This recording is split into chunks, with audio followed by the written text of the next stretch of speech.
El Señor esté con ustedes. Y con su espíritu.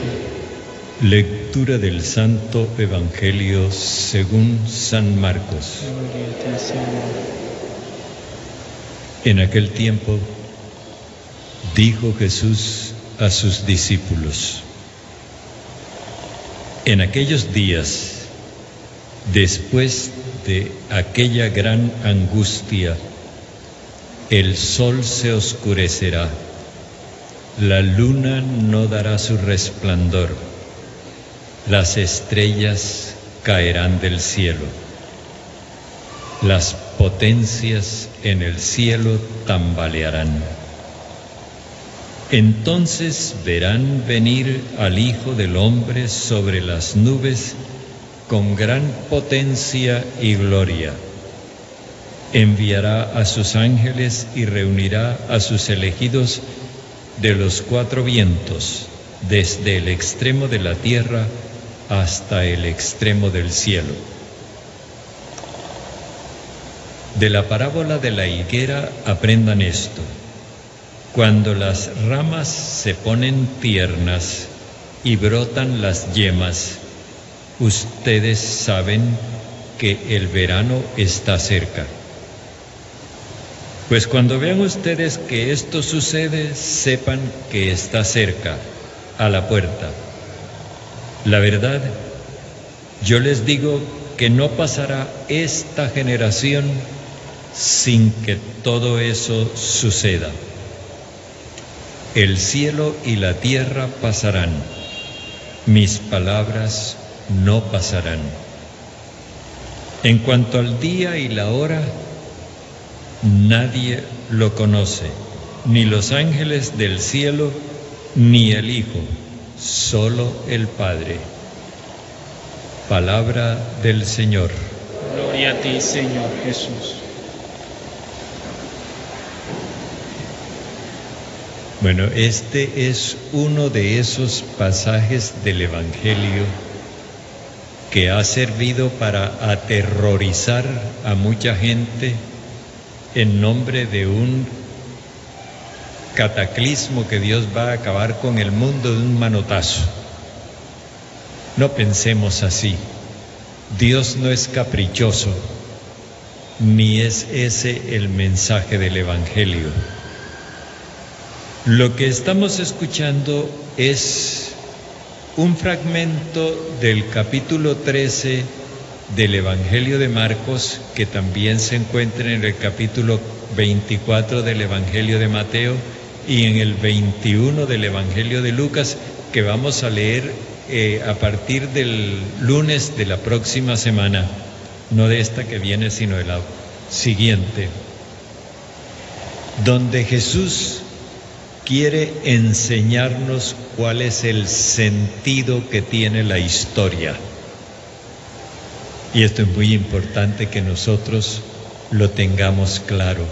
La historia no es una simple sucesión de hechos casuales que se van dando porque sí y que no tienen relación los unos con los otros, no. La historia tiene una lógica y los seguidores de Jesús necesitamos tener clara esa lógica, porque a nosotros nos corresponde la tarea de encauzar la historia. Bien, ¿qué es lo que Jesús dice en las primeras palabras que hemos escuchado? Dice, en aquellos días, habla de los días del asedio de Jerusalén por parte de las tropas romanas. Pero después habla después de aquella gran angustia. Esta angustia se refiere al fracaso de la antigua alianza. El pueblo que debía haber llevado a los otros pueblos al conocimiento de Dios fracasó porque rechazó al enviado de Dios. Entonces, Jesús dice, aquí hay dos acontecimientos. El primero, el rechazo del Mesías por parte del pueblo que debía haberlo recibido. Y en segundo lugar, las consecuencias de ese rechazo. El levantamiento que ellos hicieron contra los romanos y la destrucción que los romanos hicieron del país. Entonces, después de eso, dice Jesús, el sol se oscurecerá, la luna no dará su resplandor, etcétera, lo acabamos de escuchar.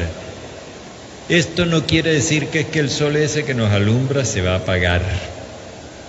Él algún día se va a apagar, pero eso no es por ahora. Eso sí, lo que sucede es esto, que el sol, la luna y las estrellas, para los pueblos de aquella época, los pueblos paganos, significaban una cosa distinta de lo que significan para nosotros. Cuando Jesús habla de el sol, la luna y las estrellas, se refiere a esto. El sol era como el dios más grande de todos los paganos, de cada pueblo. La luna eran los dioses subalternos de ese dios. Y las estrellas eran los reyes de los pueblos que se consideraban hijos de los dioses. Entonces lo que Jesús da a entender es esto: con la predicación del Evangelio, los ídolos de los paganos pierden su prestigio. Es decir, el sol que palidece, la luna que se oscurece. Quiere decir que la tarea que tenemos los creyentes es desacreditar los ídolos de los pueblos. De eso no nos vamos a ocupar ahora, pero la predicación, el testimonio de los cristianos se encarga de eso. Y acabamos con todas las supersticiones. Pero luego viene otra cosa: el orden político que se basaba en esos ídolos, en el culto a esos ídolos, se viene abajo. Por eso habla de que las estrellas caerán del cielo. Los reyes endiosados se vienen abajo y son como seres humanos comunes y corrientes. Y las potencias de las que habla son los ejércitos de aquellos reinos. Esas potencias también se conmocionan. El poderío militar de los pueblos se conmociona por todo eso que se produce por el descrédito de los ídolos. Esto valdría la pena que lo pudiéramos analizar un poquito más, pero el tiempo de la homilía no alcanza. Entonces, dice Jesús, verán venir al Hijo del Hombre. ¿El Hijo del Hombre quién es? Es Él, pero ahora en su condición gloriosa. ¿Y quiénes lo van a ver? Pues el sol, la luna y las estrellas y las potencias, o sea, todos esos sistemas de poderío pagano van a darse cuenta de que creyeran o no creyeran en Jesús, los que acepten los valores del Hijo del Hombre tienen futuro. Los que rechacen los valores del Hijo del Hombre, hasta ahí llegaron. Y es ese momento en el cual dice Él que Él va a enviar a sus ángeles para que recojan desde los 4 puntos cardinales o de un extremo del cielo al otro extremo. Son 2 maneras de lo mismo. La una era la forma pagana, la manera judía, los 4 vientos. Y la otra era la manera pagana, de un extremo del cielo al otro extremo. Es decir, esto es universal. Todos los que hayan perdido su vida dando testimonio del Evangelio, en ese momento serán reivindicados, serán recogidos por el Señor. Y entonces Jesús nos remite a aprender de la parábola de la higuera. Ya Él había hecho la parábola de la higuera antes, pero aquí lo que nos importa es esto, una cosa que se nos puede escapar. La higuera es uno de los árboles que cuando llega la primavera comienza a echar brotes. Es de los primeros. Y entonces Él dice, aprendan esto de la higuera. Cuando las ramas se ponen tiernas y brotan las yemas, ustedes deducen que el verano está cerca. Pero es que lo que está entrando es la primavera. ¿Por qué dice Jesús el verano? Si el verano vendrá mucho después, primero viene el invierno, después la primavera, después el verano, pero primero es la primavera. ¿Por qué habla Él del verano? Porque el verano es la época de recoger la cosecha. Entonces, Él lo que dice es, cuando ustedes vean estos brotes de vida, no se asusten. Es que está cerca la cosecha de Dios, está cerca el reinado de Dios. Porque ahora los paganos se van a abrir al reino de Dios. Jesús había dicho, el reino les será quitado a ustedes y se le dará a un pueblo que produzca sus frutos. Bueno, ahí viene el turno de los paganos. Ustedes no aceptaron al Mesías, los paganos lo van a aceptar. Ustedes no produjeron los frutos que el Mesías vino a pedirles, los paganos los van a dar. Y entonces Él dice, esto que yo les estoy diciendo se cumplirá inclusive para esta generación. Y Él hablaba para la generación de su época. ¿Qué significa eso?